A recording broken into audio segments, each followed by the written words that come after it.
ನಮಸ್ಕಾರ. ಸ್ಯಾರಿಡಾನ್ ಪ್ರಾಯೋಜಿತ ತಲೆನೋವು ಸುದ್ದಿಗೆ ಸ್ವಾಗತ. ನಾನು ಸ್ಮಿತಾ ರಂಗನಾಥ್.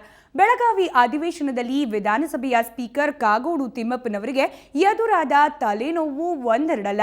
ಹಾಗೆ ವಿಧಾನ ಪರಿಷತ್ನ ಸಭಾಪತಿ ಡಿ.ಎಚ್. ಶಂಕರಮೂರ್ತಿ ಕೂಡ ಭಾರಿ ತಲೆನೋವು ಎದುರಿಸಿದ್ರು. ಆ ಇಬ್ಬರ ತಲೆನೋವಿನ ವ್ಯಥೆ ಹೇಳ್ತೇವೆ ಇವತ್ತಿನ ತಲೆನೋವು ಸುದ್ದಿಯಲ್ಲಿ.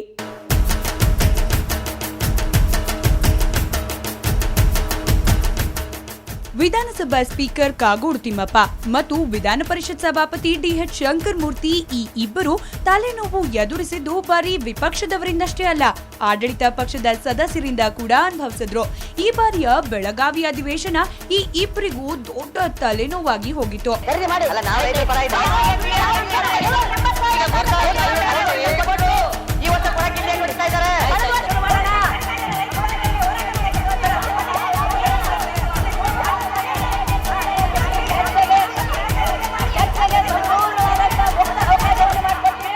ಸ್ಪೀಕರ್ ಕಾಗೋಡು ತಿಮ್ಮಪ್ಪನವರು ಮೂಗಿನ ಮೇಲೇನೆ ಕೋಪ ಇಟ್ಕೊಂಡವರು. ಅಧಿವೇಶನದ ಕ್ಲಾಸ್ನಲ್ಲಿ ಇವರೊಬ್ಬ ಸ್ಟ್ರಿಕ್ಟ್ ಹೆಡ್ ಮಾಸ್ಟರ್. ಇವರು ಆವಾಜ್ ಹಾಕಿದ್ರೆ ನಿದ್ದೆ ಮಾಡ್ತಿರೋ ಸಿಎಂ ಸಿದ್ದುನು ಎತ್ ಕೂರ್ತಾರೆ. ಒಟ್ನಲ್ಲಿ ಇವರೊಬ್ಬ ಖಡಕ್ ಅಂಡ್ ಸ್ಟ್ರಿಕ್ಟ್ ಸ್ಪೀಕರ್.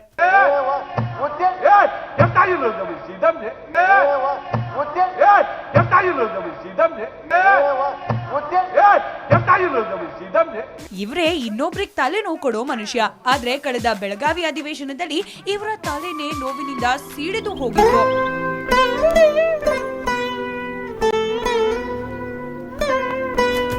ಅಧಿವೇಶನದಲ್ಲಿ ಶಾಸಕರನ್ನ ಸಂಭಾಳಿಸುವುದು ಪ್ರತಿ ಬಾರಿಯೂ ತಲೆನೋವಿನ ಕೆಲಸವೇ ಆಗಿರುತ್ತೆ. ಈ ಬಾರಿ ಬೆಳಗಾವಿಯ ಸುವರ್ಣಸೌಧದಲ್ಲಿ ನಡೆದ ಚಳಿಗಾಲದ ಅಧಿವೇಶನದ ವೇಳೆ ಈ ತಲೆನೋವು ದುಪ್ಪಟ್ಟಾಗಿತ್ತು. ಯಾಕಂದ್ರೆ ಆರಂಭದಿಂದಲೇ ವಿಪಕ್ಷಗಳು ಪ್ರತಿಭಟನೆಗೆ ಮುಂದಾಗಿದ್ವು. ಈ ಪ್ರತಿಭಟನೆಗಳ ನಡುವೆ ಸದನ ನಡೆಸುವುದು ಅಂದ್ರೆ ಹುಡುಗಾಟಿಕೆಯ ಮಾತು ಅಲ್ಲ. ಅದಕ್ಕಿಂತ ದೊಡ್ಡ ತಲೆನೋವು ಇನ್ನೊಂದು ಇಲ್ವೇ ಇಲ್ಲ. ವಿಪಕ್ಷ ಬಿಜೆಪಿ ಆಡಳಿತ ಪಕ್ಷದ ವಿರುದ್ಧ ಪ್ರತಿಭಟನೆ ನಡೆಸುವುದು ಸಹಜವೇ. ಆದ್ರೆ ಅಧಿವೇಶನದ 3ನೇ ದಿನದ ಹೊತ್ತಿಗೆ ಸ್ಪೀಕರ್ ಕಾಗೋಡು ತಿಮ್ಮಪ್ಪ ಪಾಲಿಗೆ ಹೊಸ ತಲೆನೋವು ಶುರುವಾಗಿತ್ತು. ಅದೇನು ಅಂದ್ರೆ ಆಡಳಿತ ಪಕ್ಷವೇ ವಿಧಾನಸಭೆಯೊಳಗೆ ಪ್ರತಿಭಟನೆಗೆ ಇಳಿದಿದ್ದು.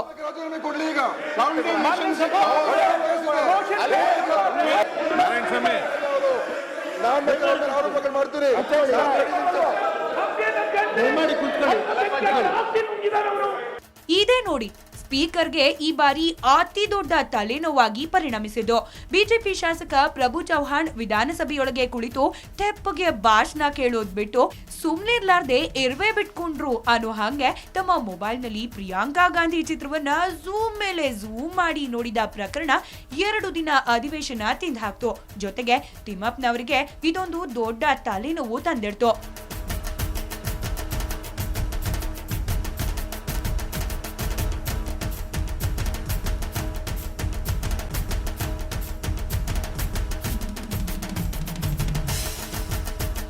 ಈ ವಿಷಯಕ್ಕೆ ಆಡಳಿತ ಪಕ್ಷ ಕಾಂಗ್ರೆಸ್ ಸದಸ್ಯರು ಬಿಜೆಪಿ ವಿರುದ್ಧ ಸದನದಲ್ಲೇ ಪ್ರತಿಭಟನೆ ನಡೆಸಿದ್ರು.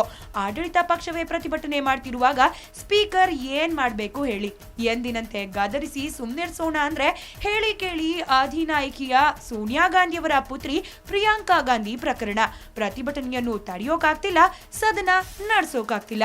ಒಟ್ನಲ್ಲಿ ಕಾಗೋಡು ತಿಮ್ಮಪ್ಪನವರಿಗೆ ಬಿಸಿ ತುಪ್ಪ ಬಾಯಿಗೆ ಹಾಕೊಂಡಂಗಾಗಿತ್ತು. ಈ ಪ್ರಕರಣ ದೊಡ್ಡ ತಲೆನೋವು ತಂದಿತ್ತು.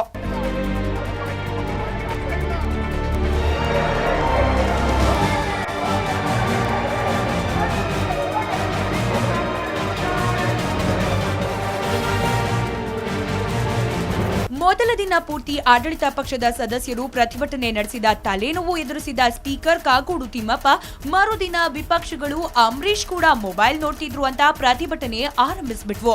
ಸ್ಪೀಕರ್ ಕಾಗೋಡು ತಿಮ್ಮಪ್ಪ ಪಾಲಿಗೆ ರೆಬಲ್ ಸ್ಟಾರ್ ಅಂಬರೀಶ್ ಕೂಡ ಮತ್ತೊಂದು ತಲೆನೋವು ತಂದಿಟ್ರು.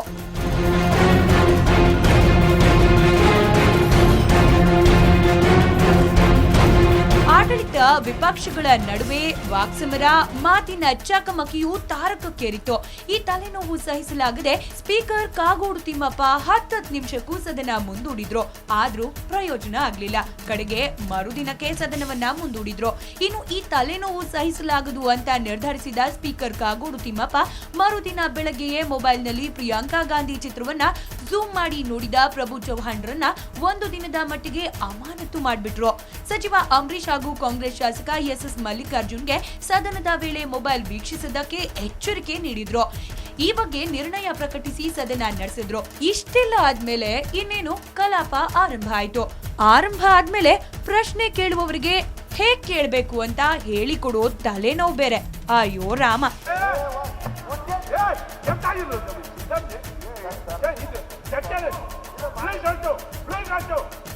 ಇನ್ನು ಕೊನೆ ದಿನಗಳಲ್ಲಿ ಮತ್ತೆ ಸ್ಪೀಕರ್ಗೆ ಪ್ರತಿಭಟನೆಯ ತಲೆನೋವು ಆರಂಭವಾಯಿತು.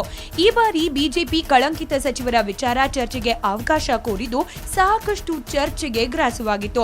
ಸ್ವತಃ ಸ್ಪೀಕರ್ ಈ ಬಗ್ಗೆ ನಿರ್ಧಾರ ಪ್ರಕಟಿಸಬೇಕಿತ್ತು. ಆಡಳಿತ ಪಕ್ಷದ ಸದಸ್ಯರಂತೂ ಕಳಂಕಿತ ಸಚಿವರ ವಿಚಾರ ಚರ್ಚೆ ಬೇಡವೇ ಬೇಡ ಅಂತ ಗಲಾಟೆ ಶುರು ಮಾಡಿದ್ರು. ಈ ಕಡೆ ಚರ್ಚೆ ಬೇಕು ಅಂತ ಪ್ರತಿಭಟನೆ, ಆ ಕಡೆ ಚರ್ಚೆ ಬೇಡ ಅಂತ ಗಲಾಟೆ. ಒಟ್ನಲ್ಲಿ ಇವರಿಬ್ಬರ ನಡುವೆ ಸ್ಪೀಕರ್ ಪರಿಸ್ಥಿತಿ ಆ ದೇವರಿಗೆ ಪ್ರೀತಿ.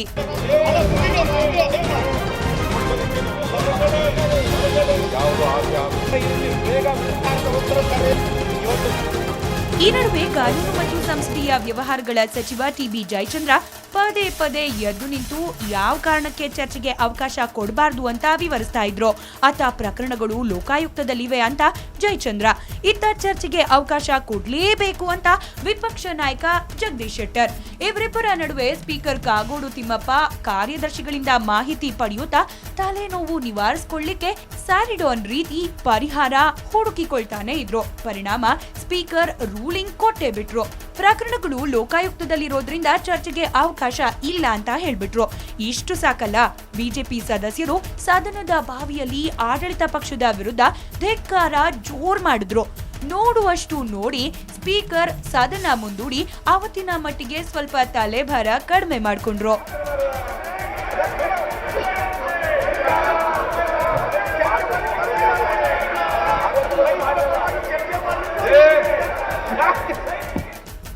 ಮಾರನೇ ದಿನ ಅಂದ್ರೆ ಅಧಿವೇಶನದ ಕೊನೆ ದಿನ ಸದನ ಆರಂಭ ಆಗ್ತಿದ್ದ ಹಾಗೆ ಶುರುವಾಯಿತು ಪ್ರತಿಭಟನೆಯ ಪರ್ವ.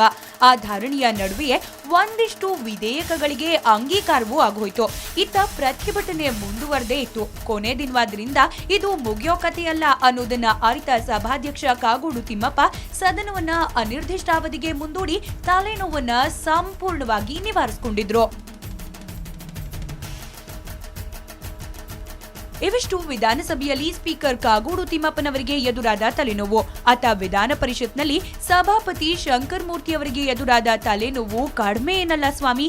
ಇಲ್ಲಿ ಕಳಂಕಿತ ಸಚಿವರ ಕುರಿತು ಚರ್ಚೆಗೆ ಅವಕಾಶ ಕೊಡಬೇಕೋ ಬೇಡವೋ ಅನ್ನೋ ವಿಚಾರವೇ ಸಭಾಪತಿಗಳಿಗೆ ದೊಡ್ಡ ತಲೆನೋವನ್ನ ತಂದಿಟ್ಟಿತ್ತು.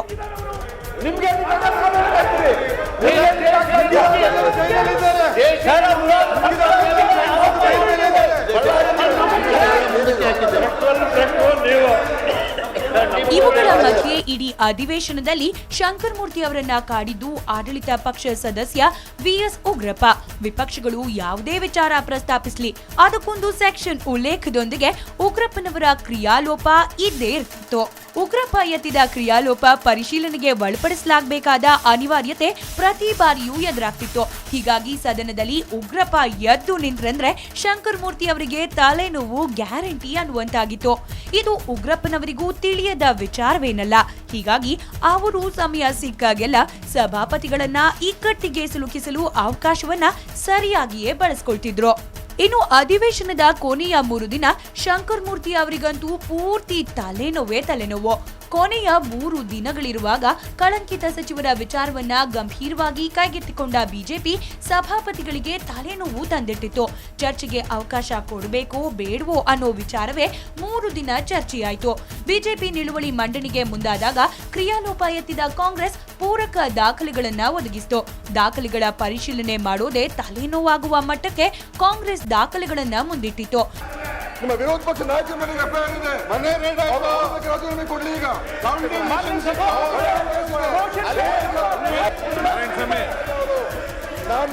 ಆರೋಪಗಳು ಮಾಡ್ತೀರಿ.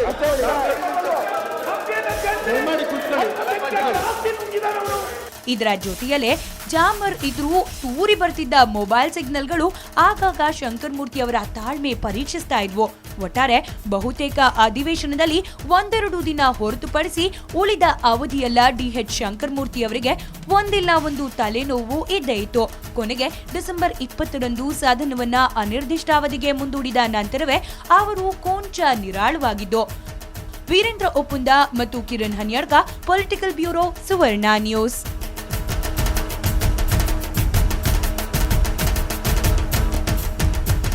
ಒಟ್ನಲ್ಲಿ ಒಂದ್ ಕಡೆ ಒಂದರ ಹಿಂದೊಂದು ಪುಟಿದೇಳ್ತಾ ಇದ್ದ ಸಮಸ್ಯೆಯನ್ನ ಬಗೆಹರಿಸೋದ್ರಲ್ಲಿ ಸ್ಪೀಕರ್ ತಿಮ್ಮಪ್ಪನವರು ತಲೆ ಕೆಡಿಸ್ಕೊಂಡು ತಲೆನೋವನ್ನ ತಂದ್ಕೊಂಡ್ರು.